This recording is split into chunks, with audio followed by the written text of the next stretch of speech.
Madam, nag-take ako isang beses lang, tas nalagyan ko sa may talukap ng mata ko, medyo lumobo, matatanggal pa po ba? Hoping mapansin po. So, hi po mga ka-Diyosa. So, ang binabanggit pong product ng ating ka-Diyosa ay yung ating pong SCD Peeling Skin Lotion. So, naglagay daw siya sa face niya and medyo nalagyan niya daw itong talukap ng mata niya and lumobo daw.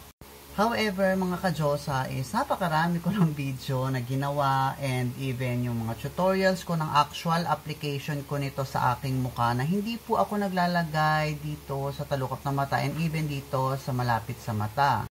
2024 na po mga ka-Diyosa, mayroon pa rin bang gumagamit ng rejuvenating products na katulad ni SCD Peeling Skin Lotion and naglalagay pa rin kayo sa talukap ng inyong mata? Iwasan nyo na pong maglagay ng kahit ano, okay? In general na natin para sa kaligtasan ninyo. Kahit anong rejuvenating products or rejuvenating set na katulad po ni SCD Peeling Skin Lotion, i-avoid nyo po malagyan yung paligid ng inyong mata dahil very harmful po yan dahil manipis po. Kung titingnan ninyo, talagang lulobo yan, mamamagayan.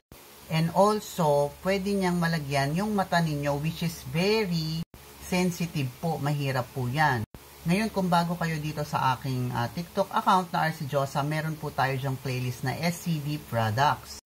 You can visit that playlist if you want for more product knowledge and video tutorials. Hindi po dapat natin nilalagyan yung paligid ng ating mata. For example, this is the SCD Peeling Skin Lotion. For example, kasi umaga ngayon, so sunblock yung ilalagay ko. Kahit po sunblock, hindi po ako naglalagay sa talukap ng aking mata. Bakit? Dahil once na yan po ay malagyan ng pawis, syempre pwedeng tumulo yan sa mata ninyo. So ayan yung ating sunblock cream gel. This is whitening, moisturizing, water-based with SPF 45. So ayan, napakaganda niya and wala siyang white cast. So ayan, pag naglalagay ako ng peeling lotion, ganyan, dito, sa noo, sa aking chin. Then ngayon, ikakalat mo na siya. Pagmasdan yung maigi.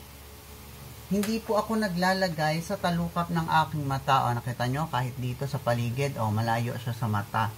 Kailangan yung pag-ingatan yan kasi talagang mamamagayan, lolobo yan, and kasamaan dyan. Pag nalagyan yung paligid, yung pinakamata mo, pwede ka pang mapasama niya, mabulag ka pa. So, ayan, yung natitirang products, palagi ko lang hinihila papunta sa leeg ko. Ganon din yan sa peeling lotion. Kasi syempre, rejuve yan, manipis din to.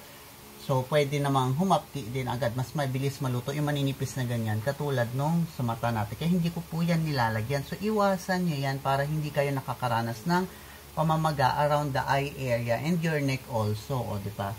Ganun lang siya kadali. Ganun lang din mag-apply ng peeling lotion. I-avoid nyo lagyan yung mata ninyo or kahit anong rejuvenating set o rejuvenating product ang gamit po ninyo. Hindi po yan ina-advise talaga na maglagay tayo sa talukap ng mata natin. So baka may magtanong, paano po yan puputi kung di namin lalagyan?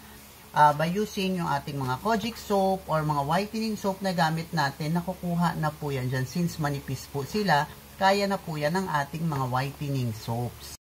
So ayan, may follow-up question siya. Paano daw ba, matatanggal pa ba daw ba yung pamumula o pamamaga ng talukap niya since nalagyan niya na?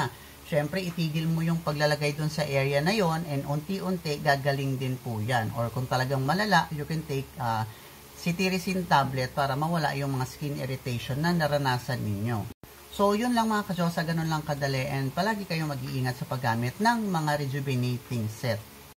Kasi believe it or not, meron talaga siyang mga risk factors. So, yun lang and have a great day po. Bye-bye!